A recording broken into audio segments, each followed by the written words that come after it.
Humildemente. Vamos abrir em Hebreus, nós faremos uma breve meditação para voltarmos, a ouvir as canções do Will.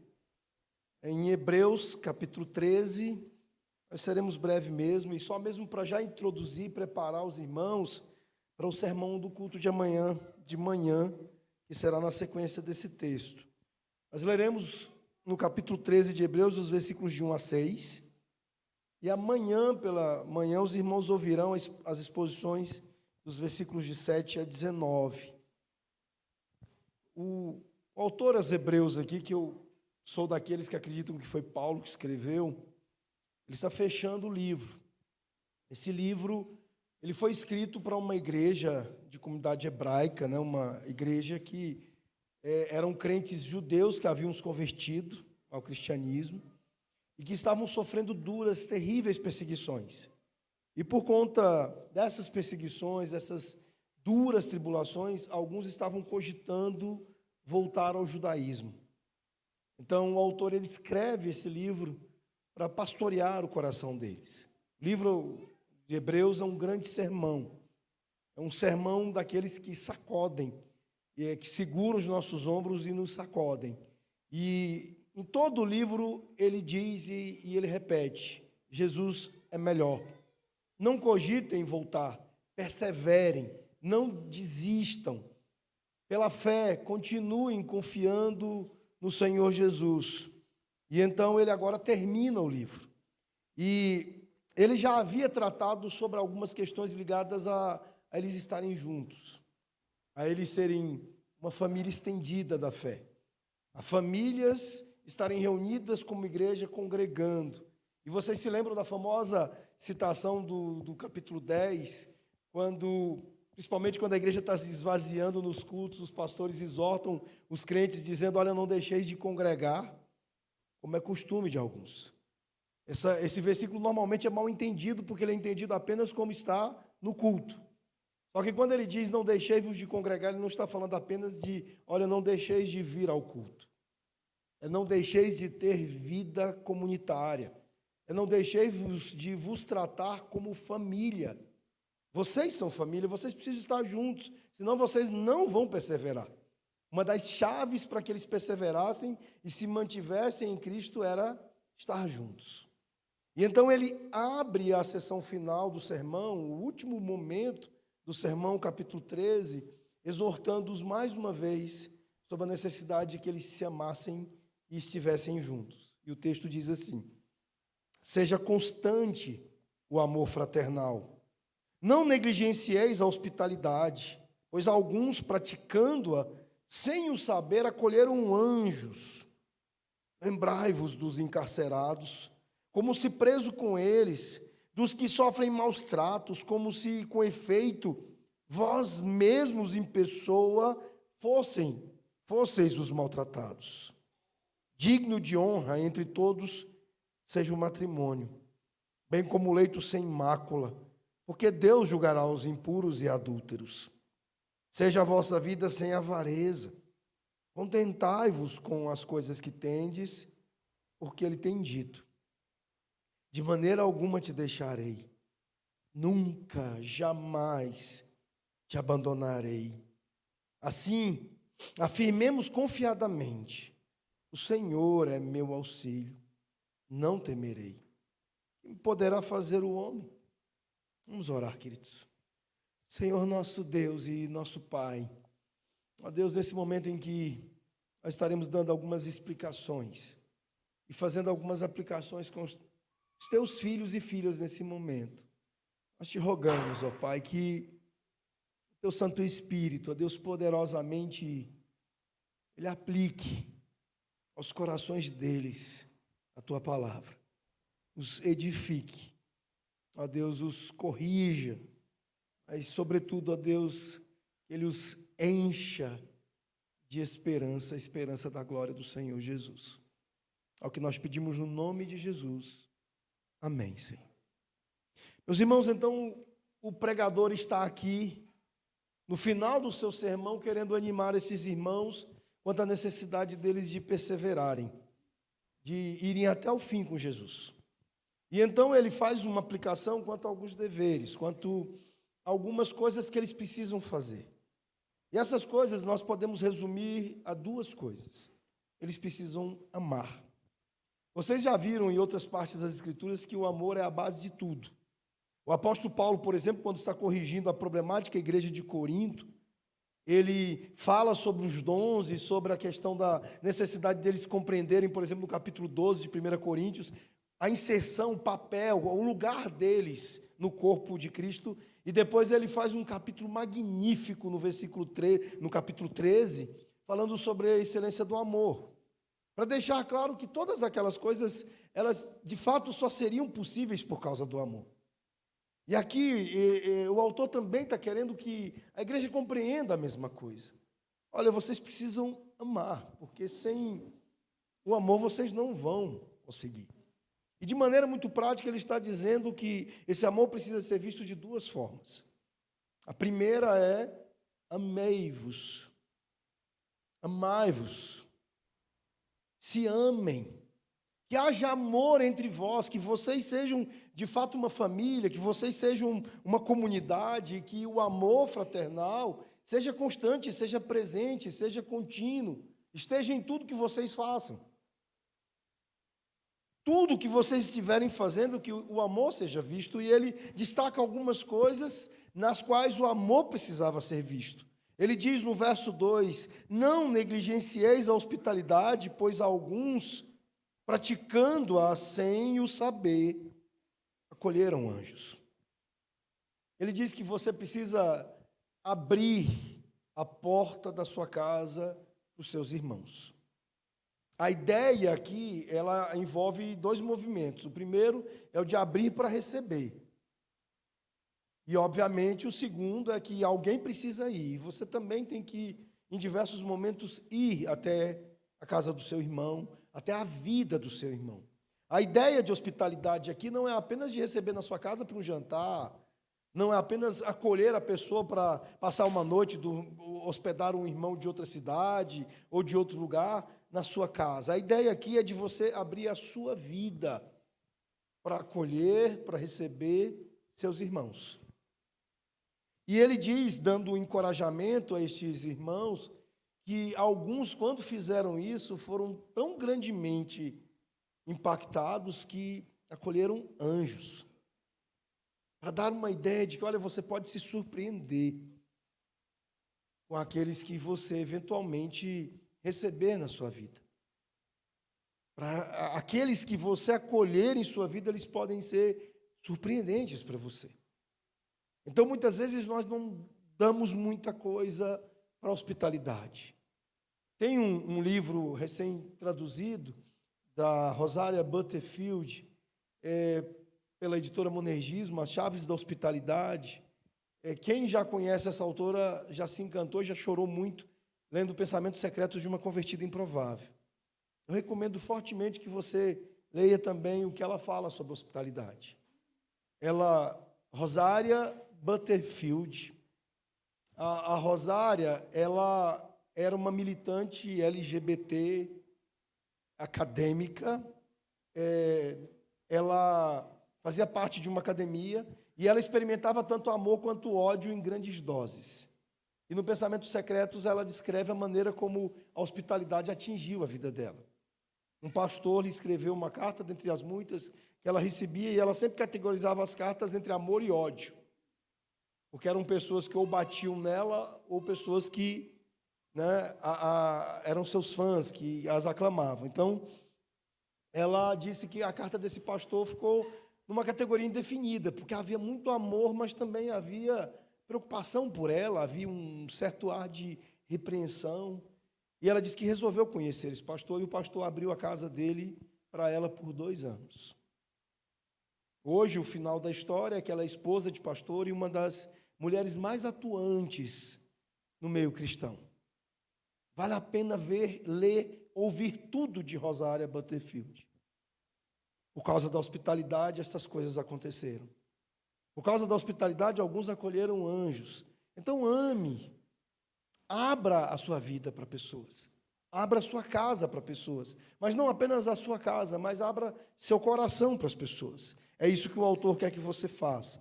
Ele também diz que você precisa exercitar a empatia, a capacidade de se colocar no lugar dos outros, quando ele diz: lembrai-vos dos encarcerados como se presos com eles, dos que sofrem maus tratos, como se, com efeito, vós mesmos em pessoa fosseis os maltratados. Hoje nós temos uma dificuldade um pouco maior de fazer aqui o que o autor está dizendo nesse versículo, porque naquele contexto, muitos dos deles estavam presos. Muita gente já havia perdido suas propriedades e bens, outros haviam perdido a própria liberdade, estavam encarcerados. E então ele queria que aqueles que estavam livres, soltos, eles fossem de uma empatia tal que eles fossem capazes de se colocar no lugar dos que estavam presos e sofrendo. E que fossem capazes de sentir o seu próprio sofrimento. Mas ainda hoje nós podemos fazer isso. Nós temos pessoas, irmãos no mundo todo, até mesmo aqui no nosso país, que sofrem de diversas maneiras. E a maneira pela qual nós estaremos amando esses irmãos será nos colocando no lugar de suas dores, de suas angústias, sentindo e tentando sentir o que eles sentem. Mas de uma maneira mais próxima. Você não será capaz de ajudar ninguém e de efetivamente amar ninguém da sua igreja se você não for capaz de desenvolver essa empatia, essa capacidade de sentir com ele, de se envolver com suas afeições. É por isso que a Bíblia diz que nós devemos nos alegrar com os que se alegram, chorar com os que choram. Por isso, uma breve dica nesse ponto que eu dou a você é que, quando você, por exemplo, estiver lidando com alguém com luto, ou com alguém que está chorando, sofrendo, não tente conter a dor dessa pessoa. Não tente simplesmente fazê-la parar de chorar e começar a rir como se ela tivesse parado de ter motivo para chorar e passado a ter motivo para rir. Mas seja empático. Seja capaz de chorar com ela. Ela está com uma dor que não vai passar da noite para o dia, que não vai passar se você fizer uma graça, contar uma piada. A única coisa que ela quer, provavelmente, possivelmente, em momentos como esses, não são suas palavras, mas suas lágrimas junto com as dela. Então, ame, seja empático. E ele continua, ele diz: digno de honra entre todos seja o matrimônio, bem como o leito sem mácula, porque Deus julgará os impuros e adúlteros. É óbvio que, quando nós falamos de amor, em algum ponto nós chegaremos em relacionamentos, e quando nós chegamos em relacionamentos, o amor será testado pela pureza dele. E é isso que ele está dizendo aqui, ele dizendo: olha, ame, casem-se, rapazes e moças se conheçam, se amem e casem, mas façam isso com pureza. É triste que nós hoje podemos constatar que a igreja evangélica tem números de divórcios e de impureza na vida conjugal tão proporcional quanto ao do mundo. Há estatísticas que dizem que evangélicos se divorciam mais do que católicos romanos. Eles são melhores do que a gente nesse ponto, nessa questão. Em muitas questões, por exemplo, nós podemos falar da impureza do casamento também na própria finalidade do casamento. Quantos crentes estão se casando, mas não querem ter filhos? São os chamados dinks, né? Os double income no kids, crentes que querem ter um filho por dever social. Não critiquem, por exemplo, o pastor de vocês e nem a mim pelo número de filhos, porque alguns estão dizendo aí, são irresponsáveis. Não, meus irmãos, a finalidade do casamento é dar a descendência consagrada ao Senhor. Então, nessa, por exemplo, atitude de ter filhos, nós provamos e testamos a pureza dos nossos relacionamentos, desafiando o nosso egoísmo. Porque nós somos profundamente egoístas. Nós temos dificuldade de amar. E uma das maneiras de fazer esse amor crescer é desafiá-lo. É fazê-lo ser arrancado para fora. É você amar pessoas, amando, por exemplo, filhos. Muitos filhos. Amando suas esposas, seus maridos mesmo, que sejam difíceis de serem amados. Então, ame, continua dizendo o autor. Mas amar uns aos outros não é uma coisa fácil de fato, por muitos motivos. Eu citei aqui um deles, que é o egoísmo, a nossa carne, a nossa dificuldade nessa natureza que ainda carregamos e que carregaremos até o dia em que o Senhor completar o trabalho que começou em nós e nos santificar de uma vez por todas. Então, isso nos leva ao segundo ponto do conselho dele. Ele diz: olha, vocês precisam, para amarem-se, vocês precisam, para exercitar esse amor uns pelos outros, de amar aquele que vos amou. Porque nele vocês vão encontrar não apenas o aprofundamento desse amor, o entendimento e a satisfação e o deleite desse amor com que ele vos amou, mas também ele vai sustentar vocês nisso. É uma ordem difícil de você executar, e eu diria impossível de você executar se você não crescer no seu amor por Jesus. Qual o sentido de você amar aqui as pessoas uns aos outros e fazer isso bem se você não ama Jesus? Não tem nenhum sentido nisso. E a falta de sentido é porque você não terá capacidade, você não terá o provimento da graça, que é aquilo que você verá amanhã de manhã, se estiver aqui, no sermão do restante do texto, e que você vai entender por que você não será capaz desse amor. Mas então ele diz: olha, ame-o, não apenas amai-vos, não apenas amem vocês mesmos uns aos outros, mas amem Jesus, porque senão nada disso será possível. E aí ele começa falando de algumas razões do porquê é preciso amar Jesus para corrigir problemas no nosso coração. Ele diz no verso 5: seja a vossa vida sem avareza, contentai-vos com as coisas que tendes, porque ele tem dito: de maneira alguma te deixarei. Aqui o autor quer tratar do problema do contentamento, uma das grandes dificuldades que maridos têm, esposas, filhos, enfim, e membros de igreja uns aos outros têm de se amarem, é porque nós estamos descontentes e nós estamos com disfuncionalidades no nosso culto, na nossa relação, no nosso amor com Jesus, e isso sai como que uma espécie de câncer se alastrando pela nossa vida. O descontentamento, queridos, é das coisas mais terríveis com a qual nós lidamos e que muitas vezes nós não temos consciência. Fala-se muito da crise da meia-idade, né? O Paul Tripp publicou um livro sobre isso chamado Perdido no Meio, falando sobre a crise que os homens costumam ter depois de uma certa idade, porque querem largar tudo, pegar uma motona aí, sair no mundo, largando a família. É uma estatística, muitos homens abandonam suas famílias, e abandonam por causa do câncer do descontentamento. Mas há muitos problemas de crentes e problemas nas nossas vidas espirituais exatamente pela falta de enfrentamento do descontentamento.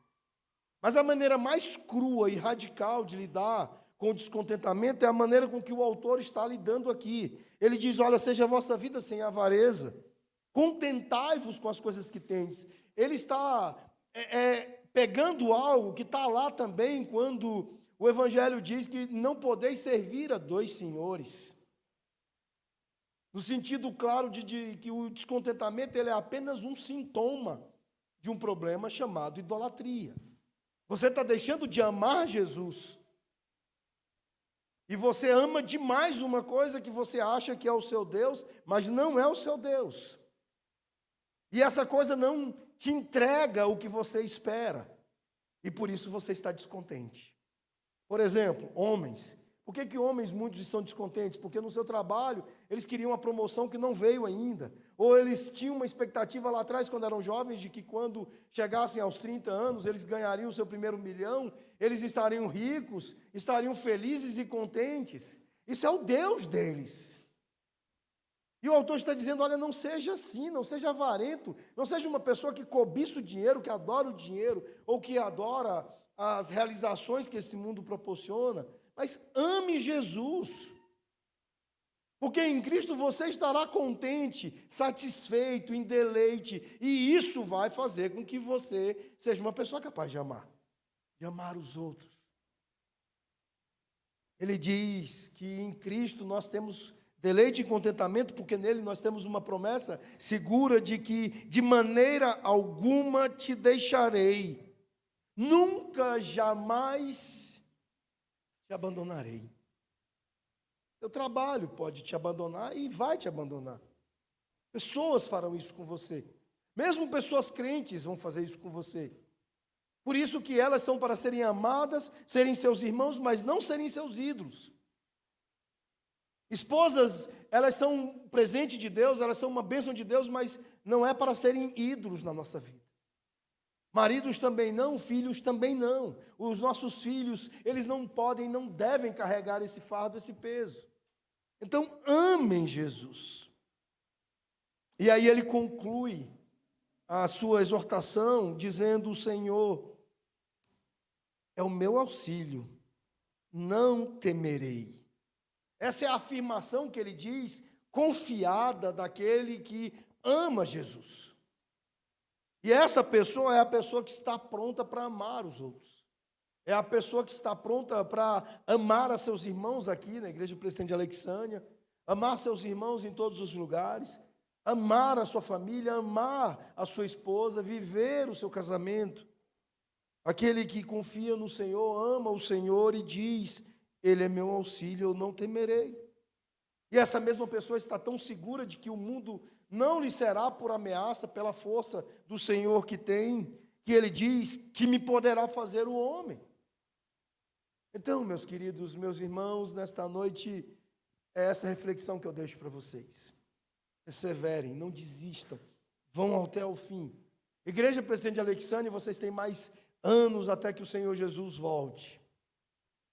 Não desistam, vão até o fim, e a maneira de vocês irem é amando vocês mesmos, amando uns aos outros aqui, e amando ao Senhor Jesus, porque sem isso vocês não serão capazes de se amarem, e vocês não precisarão temer nada. Com o amor pelo Senhor Jesus, vocês poderão ir até o fim, e amanhã então a gente fala um pouco mais sobre isso. Que Deus os abençoe. Vamos orar. Senhor nosso Deus e nosso Pai, ó Deus, bendito seja o teu nome, Senhor. Louvado seja o Senhor. Abençoe a tua igreja, ó Pai. Nós pedimos e clamamos que o Senhor possa estar abençoando ricamente, gloriosamente a vida da Igreja Presbiteriana de Alexânia. Seu conselho, sua junta diaconal, seus departamentos, todos os irmãos, ó Pai. Abençoe o pastorado do reverendo Geazi, sua família.